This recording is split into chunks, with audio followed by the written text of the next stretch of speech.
Hello, and welcome to the Early American Brass Band Podcast. I'm Chris Troiano, joined always by Stephen Canastraci. Hi, everyone. This is episode 23, and we are interviewing Jeff Stockham. Jeff is a giant in the field of early American brass bands. He's the leader of the Excelsior Cornet Band. He runs the Music and Musket educational program, plays cornet with Federal City and a variety of other musical groups in the Northeast. So we're extremely excited and honored to have Jeff on the interview and on the show this week. Yeah, and he's got a very big collection of instruments as well. So it was great to get into that with him. And he's, like Yari Villanueva is, he's someone his name comes up in, every other interview, if not every interview. So it was great to finally get him on the show, and we hope that you're going to enjoy his interview. And if you like what you're hearing, there are a bunch of ways to support the show. You can follow, rate, subscribe on any podcast platform. Subscribe to our YouTube channel. We have a Patreon page now that you can go and get some perks there. You can go check it out. I think we've got 4 tiers, so you can pick whichever one works for you. And we also have a Teespring store. And all this stuff will be linked up on our website.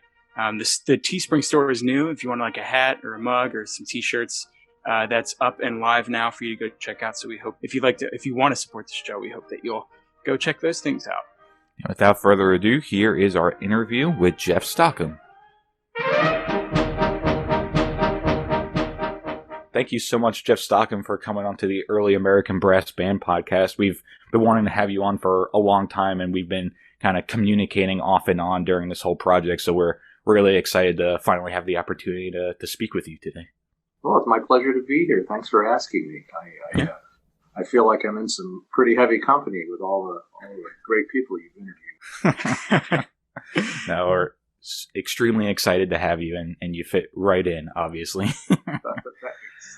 So I was wondering if maybe you could start briefly from the beginning and kind of give us a little background on your musical upbringing and kind of what got you to this point. Okay, start from the beginning. Well, I was born at a very young age. Yeah. Anyway, I always was drawn to music, even as a young child. And I had 2 old maid aunts who had been teachers in the Rochester City School District, who were retired by the time I was in elementary school. And they brought it to my parents' attention that with, the fact that I had a good ear and I was constantly sing and copy melodies and so on, and I seemed to really like music, that maybe I should take piano lessons. So starting in 2nd grade, my parents got me piano lessons, and I played piano on and off until the day that I passed my piano proficiency exam in grad school, and that's the last time I took the piano in earnest. But in 4th grade, I was introduced to brass instruments. I went to the band demonstration day, and the band director, a wonderful man, the late Russ Masseri, who I played a lot of gigs with in later years, he decided, since I had a good ear, that and I'd had some musical background, I knew how to read music already, and and count, and so on, that he wanted me to start on French horn. Because of my ear. So I started on French horn in 4th grade and played French horn almost exclusively, other than piano, up through high school. Got to be graduation time, and I had to decide what I wanted to do with the rest of my life.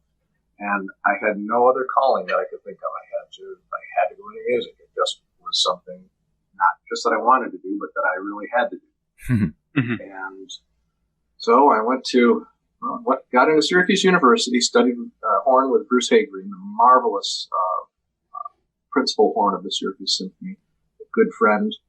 He's down in Fort Pierce, Florida area, after having a second career as the top call horn player in for the whole Treasure Coast after retiring from the Syracuse Symphony. There you go. And then he helped me get good enough so that I could get into Eastman as a grad student. Did a master's in French horn at Eastman, but while I was there, and for about a year and a half prior to that, I started playing trumpet, just because I'd always wanted to play trumpet. Even back in the days that I was in 4th grade band under Russ Masseri, I wanted to be Herb Alpert. Every kid every kid my age who became a trumpet player was inspired by Herb Alpert. We all wanted to be in the Tijuana Brass. Yeah. Yeah, for sure. So, my dad bought me a trumpet in my junior year of high school. I played a little bit, and then when I got to college, I started playing a little, here and there. Got to Eastman, I started getting more serious about it as a double. And then after I graduated with my master's in horn, took a few auditions, and I saw that the folks who were getting those orchestral jobs were completely dedicated to the orchestral repertoire.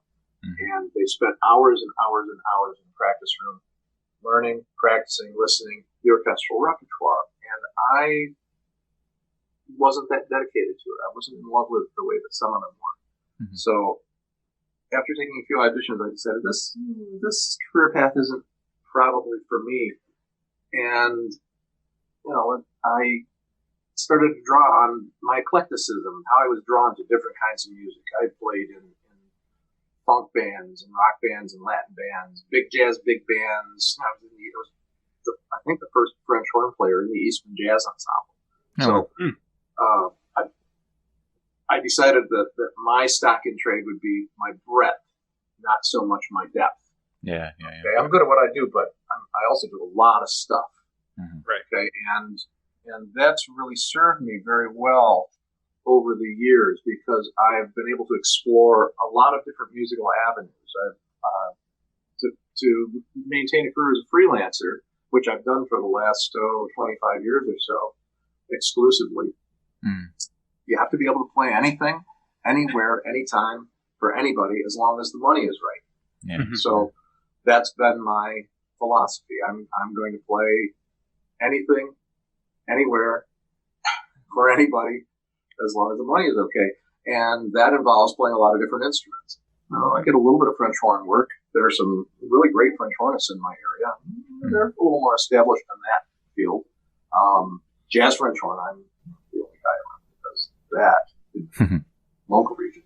But I played trumpet, all styles, everything from early jazz, all the way up through avant-garde, free jazz, modern jazz. I play in a New Orleans street band, plug for Second Line Syracuse, folks. Led by my friend, the great trombonist Melissa Gardner. And any kind of style that uses a trumpet, I'm in. Okay.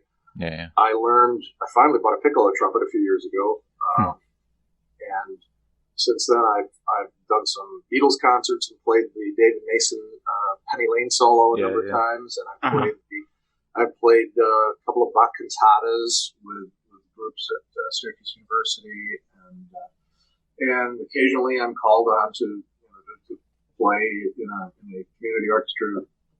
So I broke out my C trumpet, but most of my work is on B flat trumpet and B flat cornet, playing jazz or commercial stuff.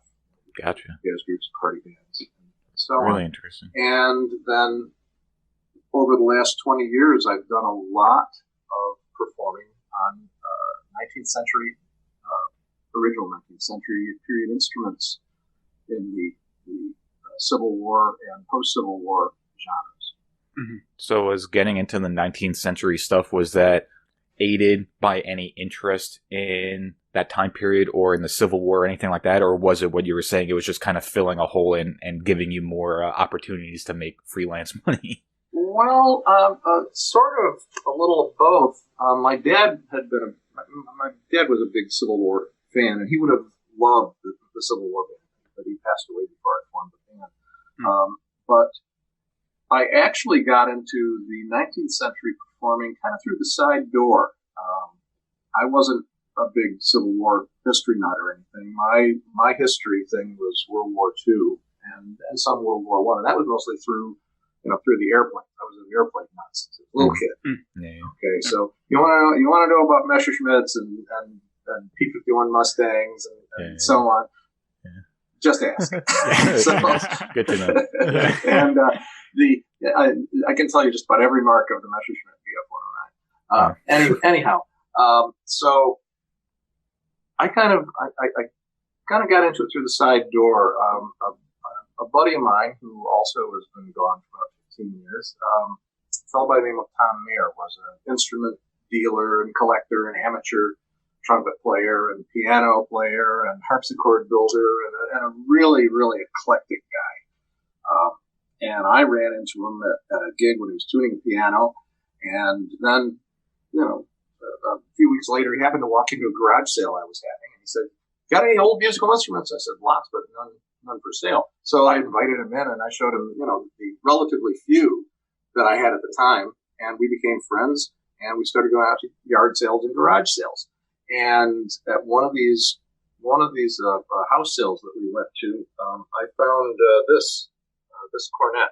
Okay, it's a top action rotary Civil War period B flat cornet, and it was the first Civil War period instrument that I had bought. I did not know what it was at the time. I just thought it was really cool. So, and it was obviously something special. So I bought it, and then my friend Tom Mayer showed me a book that he had, and I'm sure all of you Civil War guys and gals are familiar with Mark Elrod's book on Civil War brass bands and musical instruments. Plug for Mark Elrod. So I called Mark Elrod out of the blue. His publisher put me in touch with him, and I said, I have an old horn here, and I saw your book, and I'd like your opinion on it. So he gave me, told me what it was, showed me a picture in the book that's a very similar instrument by a much better maker, but one that was in his collection. And then we struck up a friendship, and so I started getting interested in the instruments of the period. I started looking for them. My buddy Tom Mayer then turned up a John F. Stratton rotary orchestra cornet, at a yard sale for like $10. So I was off. Away I went. I really started getting into the idiosyncrasies, the differences, the interesting variations of the instruments. The Civil War period stuff was so different from what I was used to playing that it was just really cool to look at the stuff and to handle it, to be able to play on it. And after finding a few more instruments, in 2000 I did a lecture demonstration at a brass band festival at Syracuse University, and it was on the development and history of brass instruments. And I started with a hollowed out cow horn and shofar and so on, and went up through straight trumpets and natural trumpets and post horns, and all the way up through keyed brass, like the keyed bugle and the open Clyde, and then the invention of the valve, all the way up to modern instruments. And then my brass quintet did a little demonstration for the end of the lecture, playing some of the American Brass Band Journal quintet arrangements on period instruments. And so we played an original period E-flat cornet from maybe 1868, this B-flat cornet, an upright rotary valve alto horn, a rotary valve upright baritone horn, all of which I still have, and then at the time all I had was a Helican piston tuba, from probably 1880 or so, something like that. And we used period drums that I had acquired at a couple of local antique shops, low tension bass drum, and the sound was really neat. And everybody in the audience, who were mostly other brass band players, seemed to really enjoy it. So afterwards we said, wow, that was fun. Why don't we do this some more? So I consulted with Mark Elrod. He became my guide and consultant. And he set me up with a pile of music, a stack of charts, so about that thick, of Civil War brass band transcriptions. Right.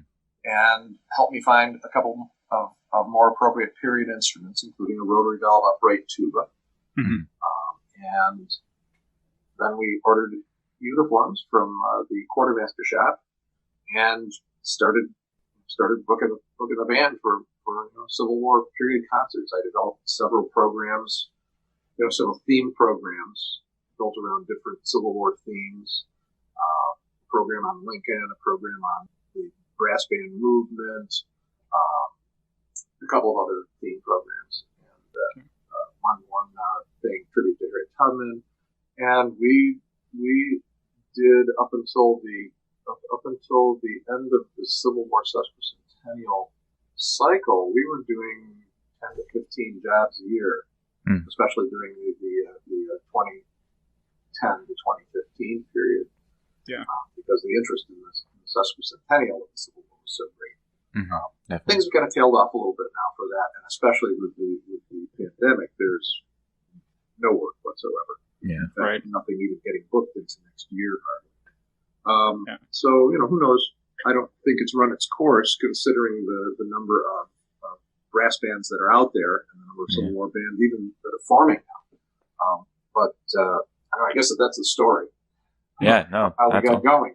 Yeah, and it's just one more thing that if you told me 20 years ago that I would have been making a fair fraction of my income playing Civil War band music on original period instruments, I would say you were nuts.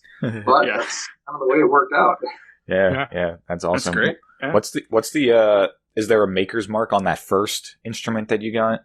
The first instrument I showed, this rotary cornet, is basically a generic horn. There's no maker's mark. It was a cheap import, probably made in Bohemia. It might be wartime. It might be post-war. This style of instrument was common up until probably 1880. The rotary instruments finally fell out of favor, pretty much completely, except for diehards who didn't want to buy them.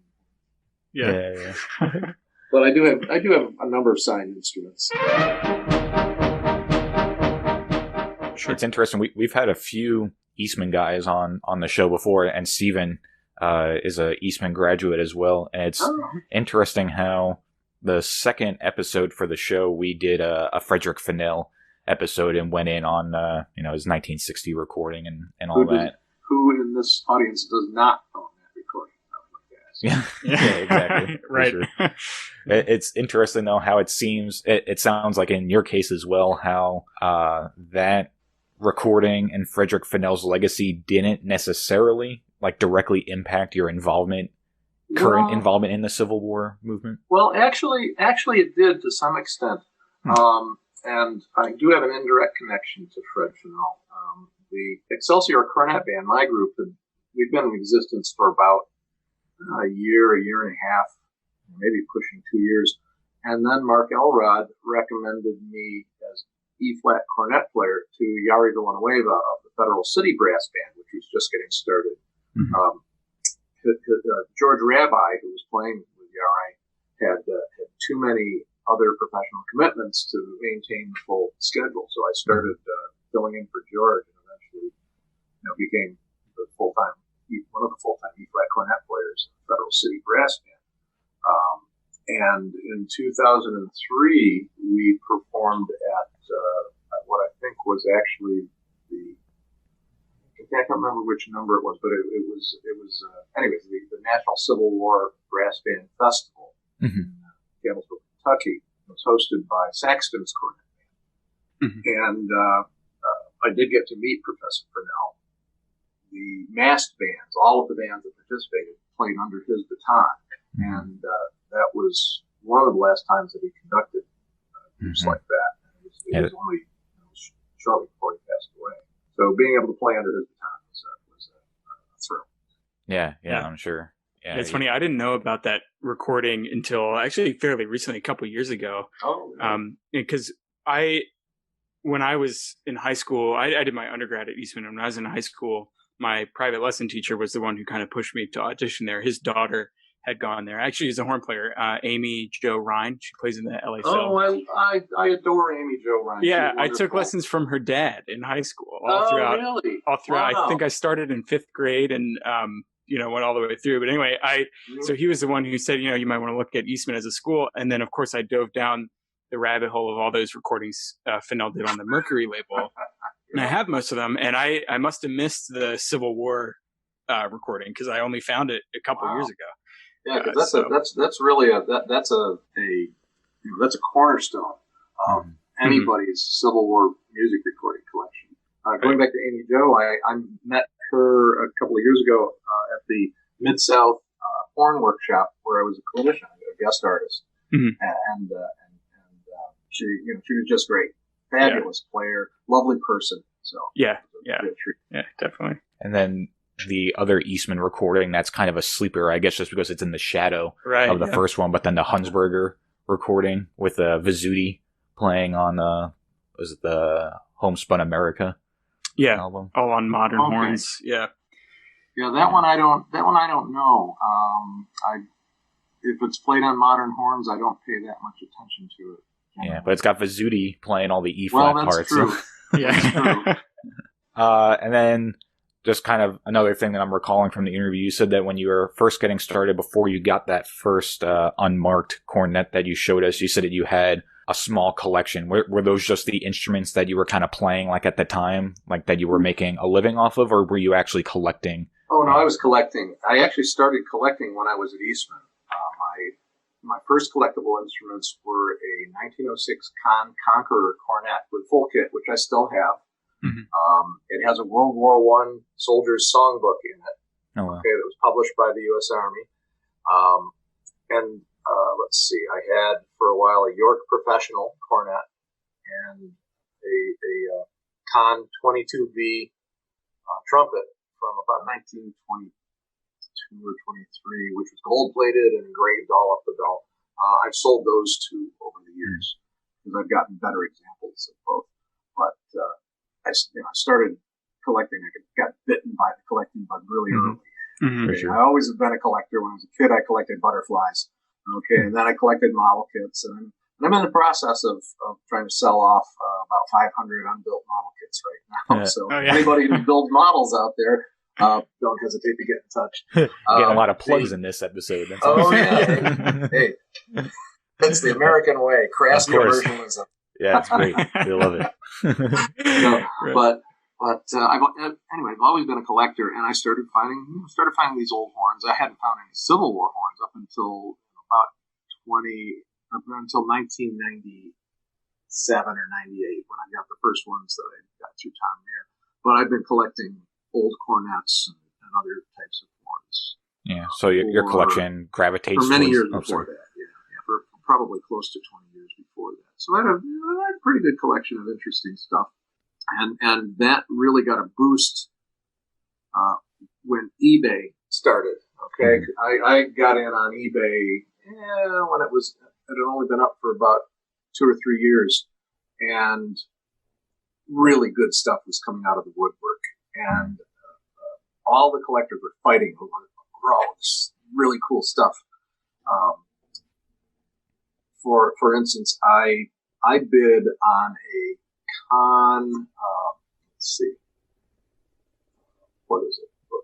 Anyway, a Con cornet from about 1908, something like that, and I outbid another guy who then he sent me a nasty gram saying, "Hey, I really wanted that for my collection. Come on, man!" And so we struck up a friendship. He's a collector by the name of Nick DeCarlis down in Gainesville, Florida, and he has a wonderful collection, which he specializes in antique Con cornets and antique pocket cornets. Neat. And he has the largest collection of pocket cornets probably in the world. Wow. He and I and some other guys who were kind of miffed at each other for bidding up these interesting instruments. We all got together and said, why don't, instead of fighting each other, why don't we form a little cabal to say, to save ourselves a little money. So if something interesting comes up on eBay, we'll send out an email blast and say, hey, is anybody really interested in this? And then the rule of thumb was if not, we all backed off, and if so, it was every man for himself and no hard feelings. Mm-hmm. So this little group became, we started referring to ourselves as the Cornet Conspiracy. And some of the members of the Cornet Conspiracy, are really advanced collectors, and way more advanced than me. And members of the Historic Brass Society, and the American Musical Instrument Society, and other groups like that. They're museum curators. They're well-known repair techs like Rob Stewart, Rich Ida, Mark Metzler, and we all met through this little group. We've had over the last 20 years, we've had about 17 meetings, I think, annually somewhere in the U.S. Everywhere from Gainesville, Florida, to Boston, to Los Angeles, Elkhart, Indiana, the former center of band manufacturing. Yeah. So we've been able to see some amazing instruments. We have museum curators who belong to the group. Sabina Klaus from the National Music Museum. Peggy Banks has attended our one of our meetings. She's the curator at the National Music Museum. And then collectors like Joella Utley, who willed the Joe Utley collection to the National Music Museum. Mark Elrod has attended, and advanced collectors like Tom Meacham, who's an environmental lawyer in Alaska. Niles Eldridge, who is an evolutionary anthropologist who's retired from the big museum in New York City. At any rate, very eclectic group of guys. And professional players like Vince DiMartino belong to this group, and so we've had the opportunity to see and play instruments that most people only dream about seeing behind glass in a museum. In fact, we've been able to go to museums because of our connections with various curators and actually have them pull these things out and let us handle and play some of them. Wow. I got to play on Ned Kendall's E-flat keyed bugle. Okay, so it doesn't get much better than that for an antique brass nerd like me. Yeah, where is that horn? That horn is in the Boston Museum of Fine Arts. Okay, makes sense. Do you have maybe a total number of instruments that you have in your collection? Between Civil War instruments and my gig horns and classic jazz trumpets and late 19th century, early 20th century cornets, and miscellaneous oddball stuff, probably at any given time around 250 horns. Yeah. Wow. Yeah. Are most of those in playing condition? More or less. Some aren't, and some, I only have limited resources for restoration, so the most interesting ones get restored, and there are a lot of others that are just, they're sitting there. Maybe they'll get restored. Maybe the next owner will restore them. Who knows? There's only so much time and money that I can put into these, but a lot of them I own them because I basically rescued them from the scrap heap or whatever indignity they were going to suffer. Made in the lamps, things like that. Yeah, for sure. Right. Do you have any thoughts on certain instruments or maybe presentation horns as they relate to being for display purposes only versus being played, or do you think every instrument should be having air blown through it? Well, I'm kind of both. Yeah. There are instruments that are important historical artifacts, that should be behind glass. They should be maintained and lubricated so that they don't become instrument-shaped objects. Mm-hmm. When an instrument sits for a long time, it dries out, moisture gets in, the tube seize up, the valve seize. They need to be maintained, but some of them are too valuable and too important to be played more than very occasionally. And I've had the opportunity to play some very important instruments, including Ned Kendall's keyed bugle. I was able to play the Bach bugle that was played at John F. Kennedy's funeral. Mm-hmm. I played one of Patrick Gilmore's cornets, his gold-plated Con Wonder that was engraved by Jake Gardner. I played played a bunch of famous players' instruments. Played one of Dizzy Gillespie's Tilt Bell Martin committees. Art Farmer's flugelhorn, his Besson flugelhorn. So most instruments that are attached to notable people are the ones that should, in case-by-case basis, but it's the person that determines whether it should be played regularly or not? Well, a lot of the important instruments get snapped up by museums because they have well-heeled donors who will buy them. Right. Then there are a lot of instruments owned by famous players that are in private collections, and sometimes they're able to get played. One of the Cornet Conspiracy members owns Jules Levy's cornet, the cornet that's in a famous picture of him holding the instrument, and I was able to play on that because he maintains it, keeps it in beautiful condition. Yeah. I've played instruments owned by Theodor Hoch, Alessandro Liberati. I know, like the 26 North Carolina horns are preserved also. Right, and those are those went through a war and they're in fairly rough condition. They should be preserved. They shouldn't be handled very much at all. But then there are instruments of a more not common but more generic nature, like a lot of the horns that I have. They're by noted makers, but they weren't owned by anyone of import, with a few exceptions. And playing them assures that they'll be properly maintained. Because every time these horns come out of the case, they get oiled and lubricated. The valves get oiled, the slides get lubricated properly so that everything works and nothing seizes up. Occasionally, in a restoration, you'll have to replace broken or damaged original parts, but I keep all of the original parts filed away. So I know what goes with what. If a ferrule is cracked, because all the tubing was made with seams in those days. It was folded over on a mantle, pounded down, seamed, and then drawn through a draw plate. And the seams tend to rot out. So replacing split tubing like that or other missing parts on a horn that's not really a museum piece doesn't bother me, and it assures the instrument will get maintained. And the other cool thing about it is that you get to hear the sound of history. You get to hear the sound that was being made by our forebears 150 years ago, 160 years ago. This is what my great-great-grandfather heard when the band was playing while he was in the 3rd Vermont Volunteer Infantry. So that's a really cool thing.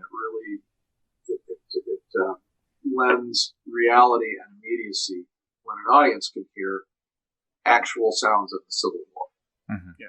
Yeah, for sure. Would you say that your primary period E-flat cornet that you use in gigs would be your most notable instrument, or your most cherished or prized horn that you have? Well, actually, it's one of my favorite instruments in my collection. Yeah, the Stratton over the shoulder that I just showed is one of the more important instruments. And I have a few other instruments that are pretty rare and unusual, and I've got another one over here that I'll show you in a little bit. But the one instrument that I'll die with, that is the most important piece to me, is my great-grandfather's, I think it's 1898 or 1896, Kahn Wonder Cornet, which my cousin gave to me a few years ago. And I had Mark Metzler restore it. It was in beautiful shape. It didn't need much work at all. Plays beautifully. It has all its original bits and pieces, the original case, original mouthpieces, and mute, and so on and so forth. And because of the family connection, it's something I would never part with. Unless I would have handed it down to another family member who was in a position to appreciate it. For sure. Yeah, that's really special. That's awesome. Yeah, definitely. I know, Stephen, you have a usual go-to instrument-related question that I think. Oh yeah, I think we know the answer to because we see it on every horn, but still probably good to get a soundbite regarding it. Right, and that would be original or modern mouthpieces, and I'm assuming your answer is original mouthpieces. Absolutely original. Yeah. Okay, or with a qualification, or faithful copies of an original. And I say that because the mouthpiece on my E flat cornet and on my E flat key bugle, they're both reproductions. They're copies of a Graves and Company mouthpiece that was owned at the time that went with a convertible bell front / over the shoulder Graves E flat cornet that was owned by Nick DeCarlos at the time. I believe it's owned by Steve Ward now. And when I played it, I liked the mouthpiece so much that I asked Nick if he would send it out to Canstel for them to copy it. And Canstel made copies of it. Unfortunately, Canstel's out of business, so you can't get these anymore. But a number of E flat cornet players, modern Civil War E flat cornet players, use this copy of the Graves mouthpiece. Otherwise, I am very adamant about playing these instruments on period mouthpieces. There are bands that use modern mouthpieces. I've seen over-the-shoulder Strat and E-flat cornets being played with Schilke 14A4A lead trumpet mouthpieces, and that does not produce the characteristic sound or intonation of the instrument. It's deleterious to both. Right. And if you want to play a Civil War instrument, get used to playing a Civil War mouthpiece. That's how I feel about it, because that gives you the real sound. Otherwise, what's the point? Yeah. Exactly. Yeah. What are your thoughts with reproduction horns? Fine. If you want to play a reproduction horn because you're interested in primarily playing the music of the period, great. For me, a lot of the fun of playing the music is playing it on the original instruments. And that said, a reproduction instrument is going to cost you probably as much or more as an original restored instrument, especially these days with the value of things dropping the way that they have been last year. You can buy an original instrument. I saw a 7-key B flat bugle go on eBay for $900. Okay, would have gone for 3 times that, 5 or 10 years ago. Rotary cornet, by Hall and Quinby, a leader's model, small bore, a little under $400 instead of $2,000. So you can get some bargains today if you know what you're looking at. Yeah, for sure. So reproduction instruments, they're fine, but I never really saw the point in them when there are so many originals out there to be had. It's amazing the number that are still floating around and coming out of attics and so forth. Yeah. They come out every week. There's a new one, another one on eBay.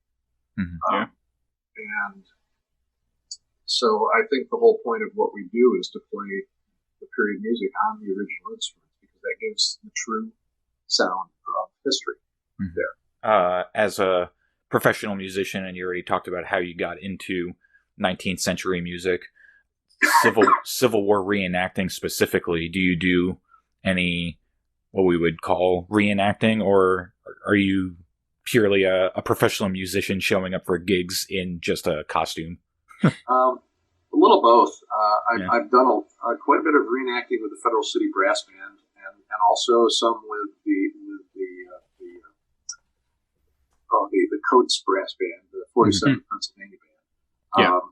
With those groups, I did both of the 150th Gettysburg reenactments. I started doing reenactments with Federal City in, I think, 2002 or 2003. We did Cedar Creek and a couple of other reenactments over the years. We've done a fair number of them, including at the end of the Civil War sesquicentennial, the surrender ceremony at Appomattox Courthouse, where the Civil War units reenacted the surrender of Lee and the stacking of Confederate arms. We performed for that as a Union band. Done quite a bit of that. There used to be some reenactments around the Syracuse area, but the hobby's kind of tailed off a bit. But my band, the Excelsior Band, played for a number of those over the years. There were some in Rochester, Civil War days, where they'd have skirmishes, not a full-scale battle or reenactment, but they'd have Civil War history days where they encampment, and bring us in for a concert, so on.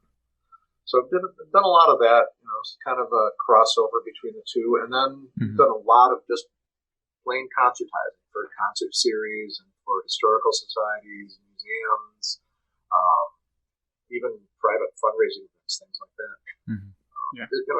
It's like the rest of my work. It runs the gamut, basically. Right. You mentioned your Excelsior Cornet Band. When was that group founded? Oh, that was founded in 2000 from the brass quintet performance I talked about earlier at Gotcha. the 2000 Syracuse University Brass Festival. We had our first performance on September 2nd, 2001. Gotcha. And a week later, everything happened. Yeah, right. Sure. Changed. Everything shut down. But that group has pretty much kept working. How many players do you have? 20 years almost. It's an 8. I started as 7, and then I decided I needed another E-flat cornet player to keep me from completely blowing my chops out. That's hard. Yeah. That's hard work. Oh yeah. Right. So it's an 8-piece group: 2 E-flat cornets, 1 B-flat, 1 E-flat alto, 1 B-flat tenor, E-flat tuba, snare drum, and bass drum and cymbals. The bass drum. They're all doubles. All original period. Bass drummer doubles on cymbal. Yeah. There's a mounted cymbal on top of the bass. Right. Very nice. Are the players using all instruments from your collection, or is it band owned or private player owned instruments? They're using almost all instruments from my collection. The snare drummer has a lovely Lion and Healy post-Civil War rope tension snare drum. He uses that a lot. Sometimes he uses one of my pre-war rope tension drums. The other E-flat cornet player, Lee Turner, owns his own instruments. He has a B-flat key bugle. He has a B-flat rotary side-action cornet and an E-flat rotary side-action cornet that he uses. I believe his is a Holland Quimby also. But the rest of the instruments are from my collection, and I built the collection around the needs of the Excelsior Band. Gotcha. And do you push period mouthpieces on those players too, or do you let them play what they're comfortable with? Absolutely. Yeah. But I've got 2 or 3 big mouthpiece cases filled with mouthpieces that I've acquired over the years. So I let them play around with those and figure out which one works best for them. Yeah, for sure. Gotcha. And what's the visual presentation of the band? Or I guess it probably varies, depending on what kind of gig you're doing. Because I think you said you do a mix, or have done a mix of kind of the more reenactment stuff and then concertizing. Do you always wear like a period uniform, or do you do some stuff, just in your normal concert black or whatever? No, we always wear the period uniforms. Gotcha. I based the uniform on a New York City militia infantry unit. Short New York State jacket, 8-butt jacket with red cuff flashes, red kepi hats with New York State hat brass on them, New York State buckles from the late 1850s, and otherwise, standard Union trousers and shoes and accoutrements and so on. And we always perform in that uniform. Yeah. As a New York State militia band, the impression that we put on is that we are a small town band, just a small 8-piece band, as opposed to a 12 or 16-piece larger band. But we are a small town band that joined up with its local militia regiment. Gotcha. Those bands could be as small. I've seen pictures as small as 7 or 8 pieces, so that's not unusual. And I also designed the uniforms to avoid the inter-unit politics of various reenacting units. There were several sort of rival units in my area, and I didn't want to be strictly associated with one or the other, just to avoid being in the middle of the unit politics. So I decided we'd be completely independent and go where the winds blew us. Yeah, that's awesome. It's similar, I guess, to what Federal City is doing, right? Kind of like a generic union band, essentially. Exactly. In Federal City, we're a generic union band, and also we have reenacted as the 26th North Carolina band as well. Right. Okay. The reason I bought this side action E flat was so that I could portray Sam Mickey in the 26th North Carolina band. With the political climate the way it is, anything Confederate is non grata at the moment. So I don't think the 26th North Carolina is going to be doing very many performances, unfortunately, which is too bad because it's a great impression and music is wonderful. But those are the times we live in. Yeah. Right. Do you have a most memorable performance or a performance with your particular group, Excelsior, that you're most proud of? Let me think about that for a moment. So I think totally could be completely different, but I think you were involved recently with Eric Totman, right, for a pretty special In fact, I was going to bring that one up. Okay, yeah, that's good.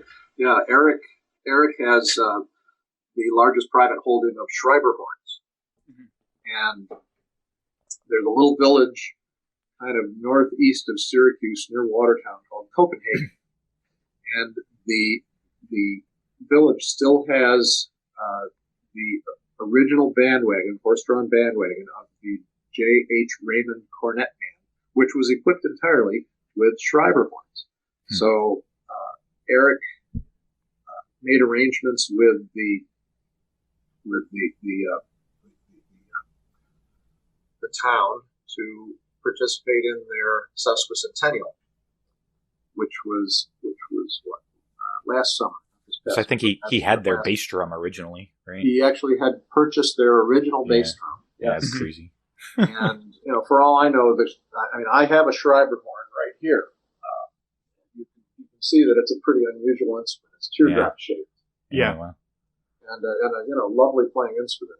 What voice is that? This is a B flat baritone. Gotcha.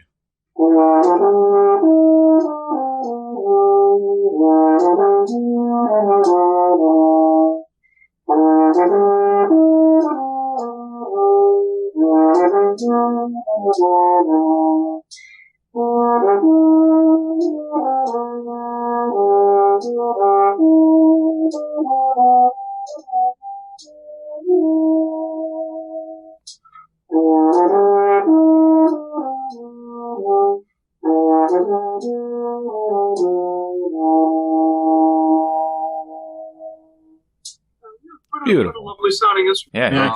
Anyways, Eric has a complete set of these, and his and mine, and with his bass drum and my snare drum and the Excelsior Cornet Band members, we recreated the J.H. Raymond Band and rode on the original horse-drawn bandwagon in the parade through town, and then performed a concert on the bandstand with typical music that the Raymond Band probably would have played. It was a marvelous experience. Yeah. The uniforms for that, we kind of cobbed up civilian uniforms. We used our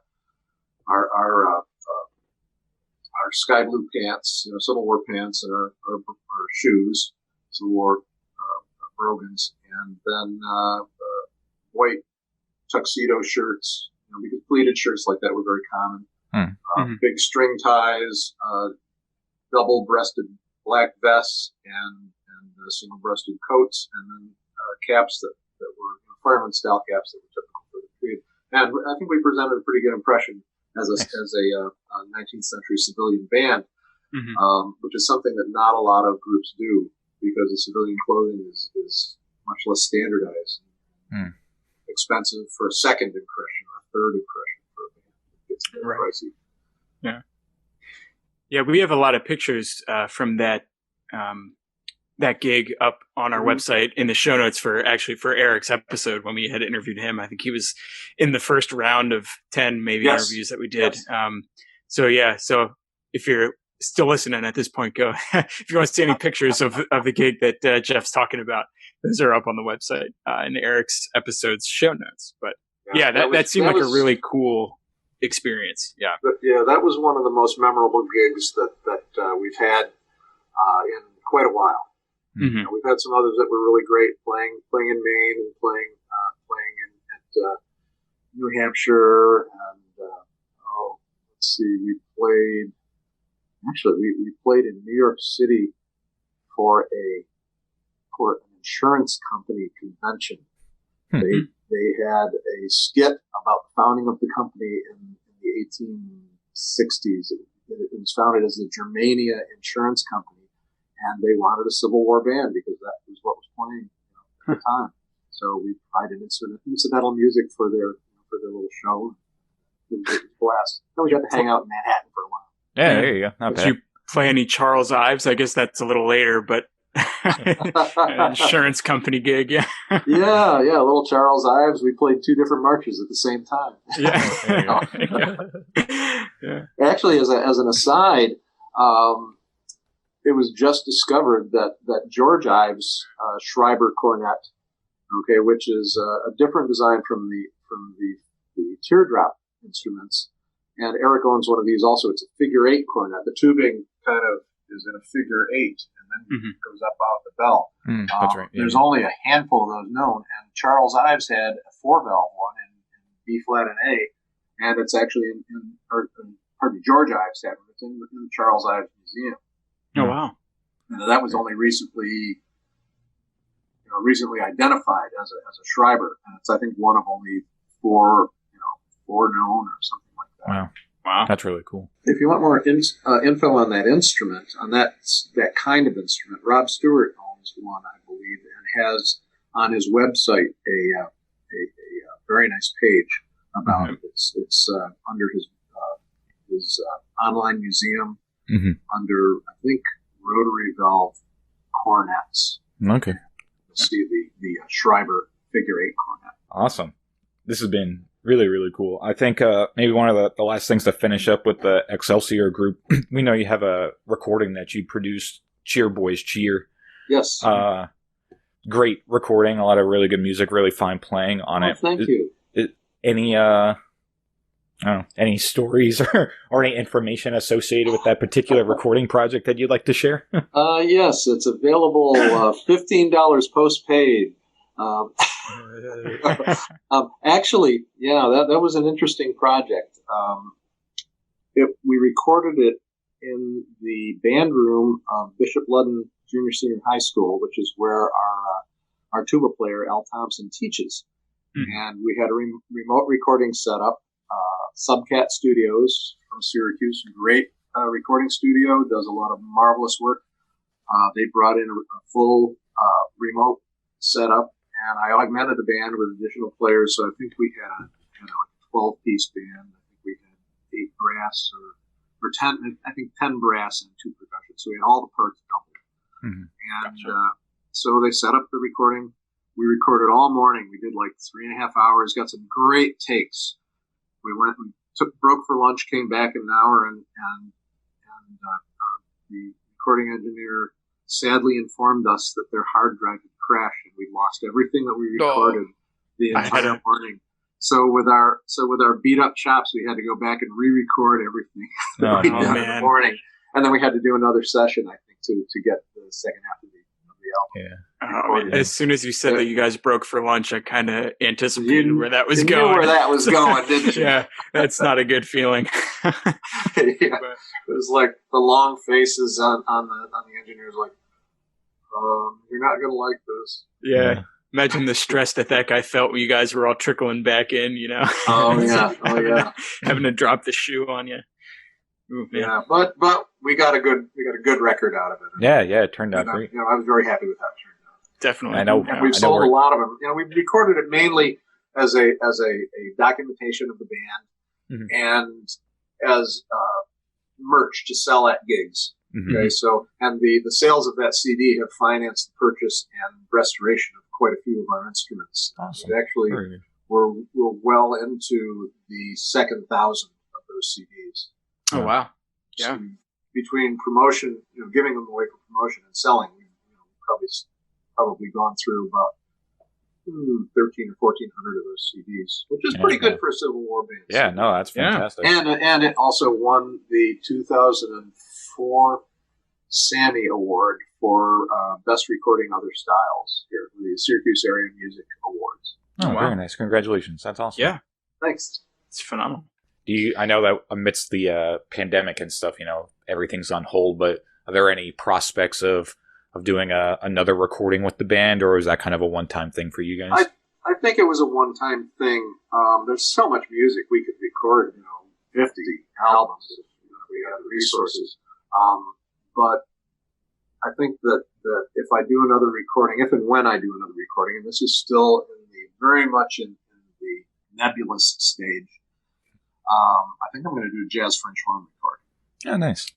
Because I do have a jazz French horn group that plays classic jazz that used French horn, like Further Cool, Miles Davis, Don Elliott, stuff from Julius Watkins, like Jimmy Heath's sextet. Don Ellis, I think, had some French horns in it. He did, yeah. And let's see, there was a mellophonist by the name of Don Elliott who should be way better known because he was the first guy who made a fortune using multi-track recording. He had a jingle house, but he was marvelous trumpet, mellophone, and vibraphone player. Interesting. Brilliant player. And I own as far as I know, the only reverse bell con Don Elliott mellophone in private hands, other than his family. Oh, wow. So we do we do an arrangement that I transcribed off of YouTube that has him playing mellophone. So we do that. We do some stuff by Johnny Gross, who's the great LA jazz horn player, brilliant player. I actually own one of Johnny Gross's French horns in my collection. Oh, well. So we do some of that. So it'll probably be a jazz French horn. Very cool. That's kind of been my other stock in trade ever since high school. It's been one of the very few jazz French horn players. And I'd like to document that before I'm too old to play jazz French horn anymore. It's kind of interesting because like euphonium's kind of in a similar boat. We've been fortunate, to have a few names, in our wheelhouse that have become known, but it's still, not popularly regarded as a jazz instrument or anything. Well, what's the old joke? The definition of an optimist is a euphonium player with a mortgage. Yeah, well, that's very true. Don't be offended. No, we're not. Yeah, that's why we started. You could say a jazz French horn player, a jazz French horn player with a mortgage. So yeah, exactly. Oh, we're two euphonium players that started a band and a podcast. So we we know full well what we got ourselves into here. Eyes wide open, man. Right. For sure. Something that Stephen and I are really hopeful with this project, with the podcast and the YouTube channel that we're trying to do is, all trying to build this early American brass band community, the players within it, the collectors, the historians, the teachers, but then also provide kind of the with this being in the audio format, the medium podcasts are so popular, just being an easy access point for education for people trying to get into it also. Yes. And we know that through your Music and Musket presentation, that you're very much in the same wheelhouse of this area of education. Can you maybe talk a little bit about how that came to be and what that is? Well, that kind of came about from people and organizations asking me if I could do something like the Excelsior program, only at much lower expense. And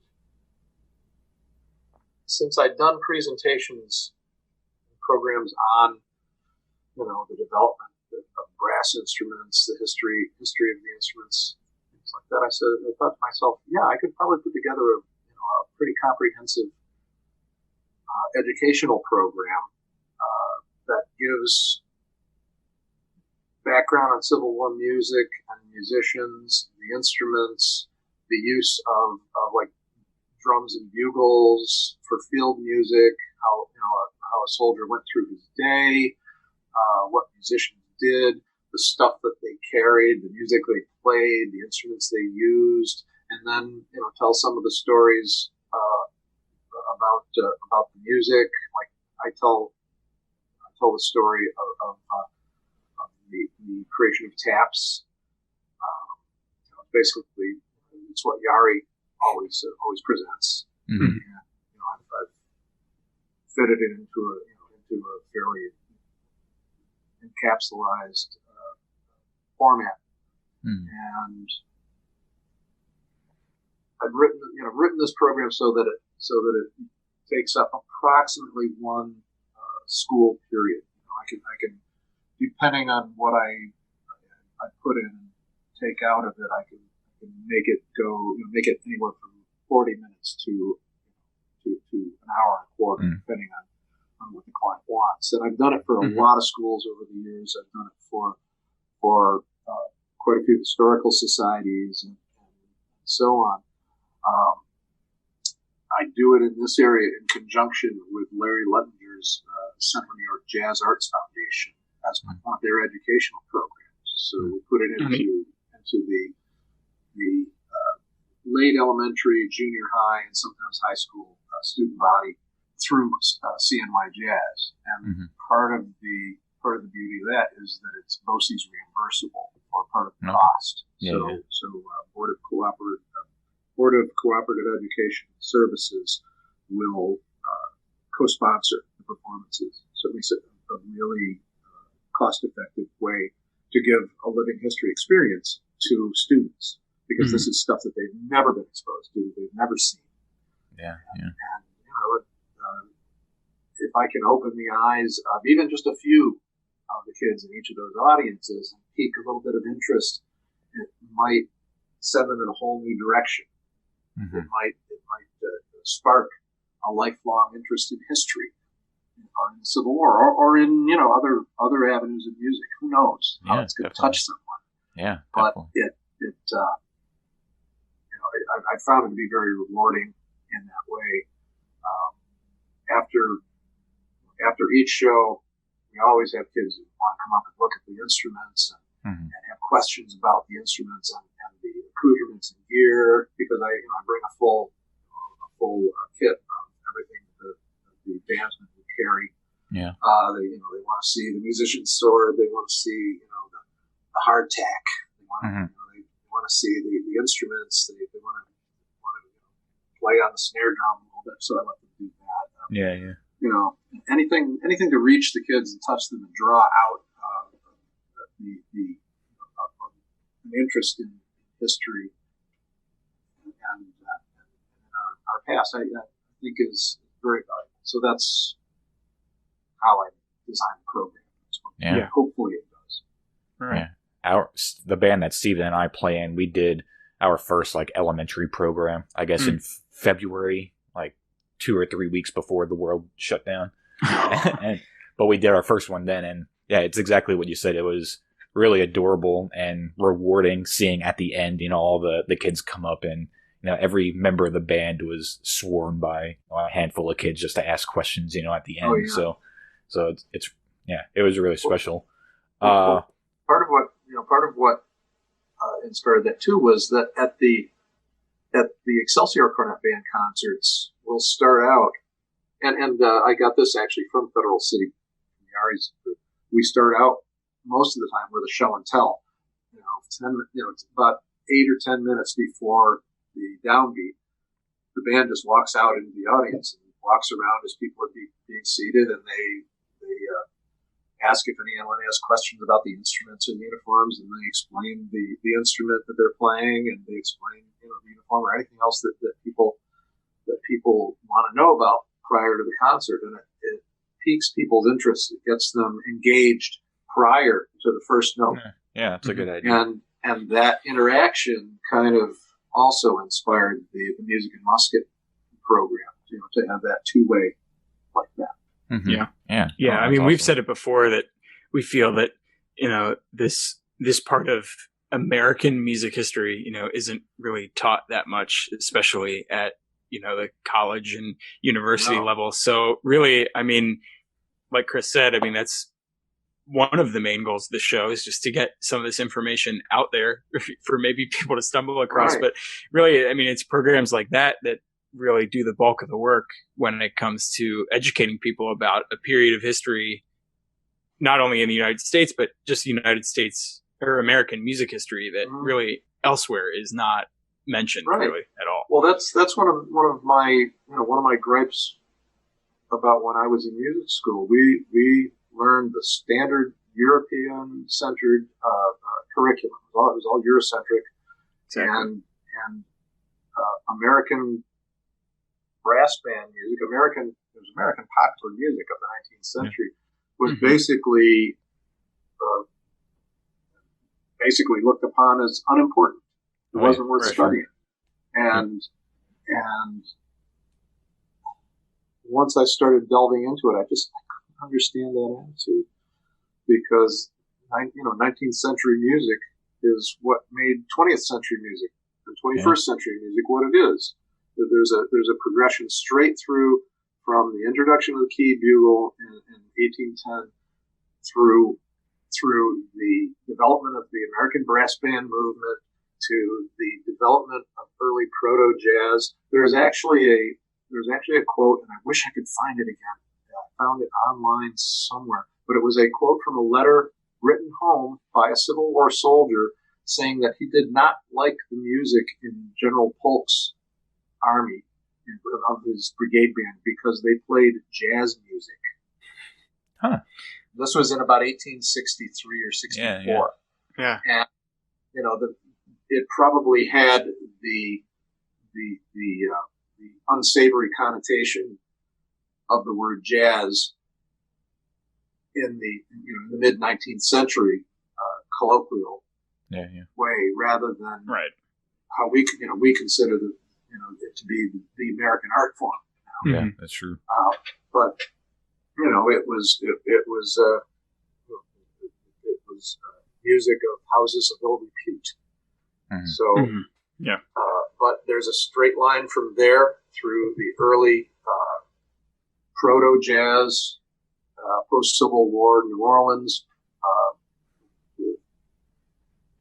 melding with the blues, up through ragtime, through Buddy Bolden, through Louis Armstrong, and then straight up to today's players. There's a direct line from that, through all of American music, and it was completely ignored until we got to the point where jazz was being taken seriously in music schools.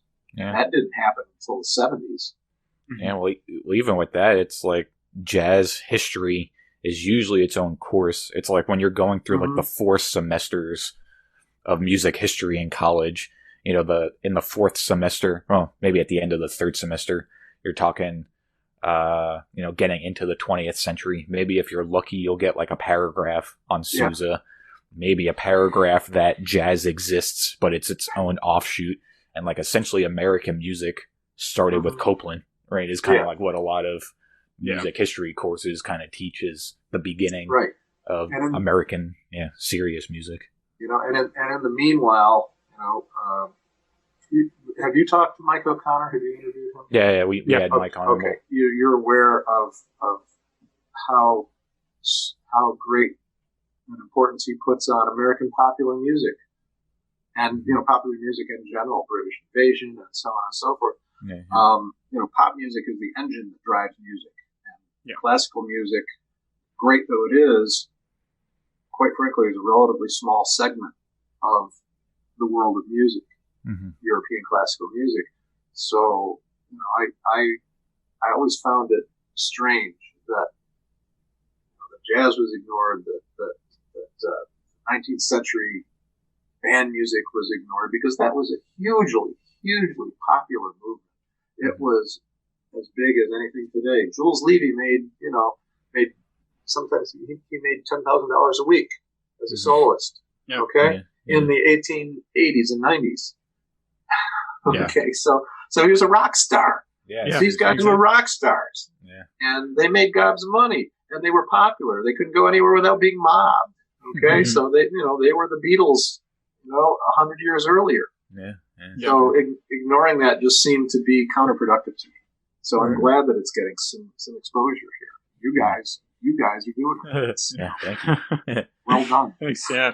Anything that expands the breadth of people's understanding, anything that expands the knowledge base, that expands their understanding of the who, the when, the how, and the why of every form of music is beneficial, because there's so many important figures who have been completely ignored. How many people know who Francis Johnson was? Yeah. Okay. Yeah. And it's for a long time been my contention that in music classes, in school, in public schools, every kid, no matter what race, color, whatever, should learn about Francis Johnson. Yeah. Being the first African American music star. He was a superstar. Yeah. Okay? Mm-hmm. I know I gained a tremendous amount of inspiration learning about Francis Johnson. And I can only imagine, what some kid in a poor city school who doesn't have anything to look forward to except maybe becoming a rapper might learn from learning about Francis Johnson. Yeah. How he overcame, how he climbed to the pinnacle of success in an era where it was even more difficult than it is today. Mm-hmm. I think that learning about this movement would help a lot of people put things in a much more deep perspective. Definitely. Yeah, I agree. Well, this has been fantastic. Thanks for taking the time to sit down and talk with us, and we'd love to have you back to talk about any number of things. But in the meantime, where can people go to find out more about you and your group, the Excelsior Cornet Band, and all that good stuff? Well, there is the Excelsior Cornet Band website is www.ecband.com or excelsiorcornetband.com, which is harder to spell. For me, you can go to jeffstockham.com. That's Stockham, not a canned ham, not a smoked ham, just a plain old stock ham. And then there is musicandmusket.com. I think those are the only active websites that I have at the moment. So anything you want to know, more information that you could possibly want to know about those websites, feel free to visit. Cool. All right. Well, thank you so much, Jeff. It was a pleasure to finally get to talk to you. Through Zoom, we've been messaging for months, so it was great to officially meet you virtually this way. Yeah. Well, the pleasure was really mine. I really appreciate your having me on, and I look forward to being able to do it again. Yeah. Awesome. That'd be great. Thank you so much. Thank you again so much to Jeff Stockham for coming onto the Early American Brass Band podcast. As we mentioned before, we've been in touch with Jeff for a long time now, and it was really exciting to finally get to talk to him and pick his brain about his vast knowledge and experiences in the music world in general, not even just with early American brass band stuff. So thank you, Jeff. It was a pleasure. Yeah, definitely. It was great to talk to him. Like I said, I've been talking to him for a while, and his name's come up a bunch. So it was great to, like I said in the intro, I'm just repeating myself, but it really, truly was great to get him on the show. Yeah. And we're adding to the Mark Elrod drinking game. Every episode, whenever somebody mentions Mark Elrod, you have to take a drink. So right. Should be feeling pretty good after this episode. Also, playing that game at home. Yeah, pick a weaker beer or something. For sure. But yeah. If you like what you're hearing, as always, there are plenty of ways you can support the show. Share it with a friend, family member, all that good stuff. Rate, review. And we've got Patreon and Teespring if you want to drink your morning coffee out of a mug with the logo on it or what have you. You can now do that. And we'll have links for all that stuff on our website, which by now has all sorts of great information on it. So we hope you'll check all that stuff out. This episode's featured album is by the Excelsior Cornet Band. It's Cheer Boys Cheer, the album that Jeff was talking about towards the end of the episode here. So we'll include information to the Excelsior Cornet Band's recording and where you can get it, and a little bit of extra information on it in our show notes. That can be found on our website at eabbpodcast.com. And we look forward to seeing you again next episode. Take care.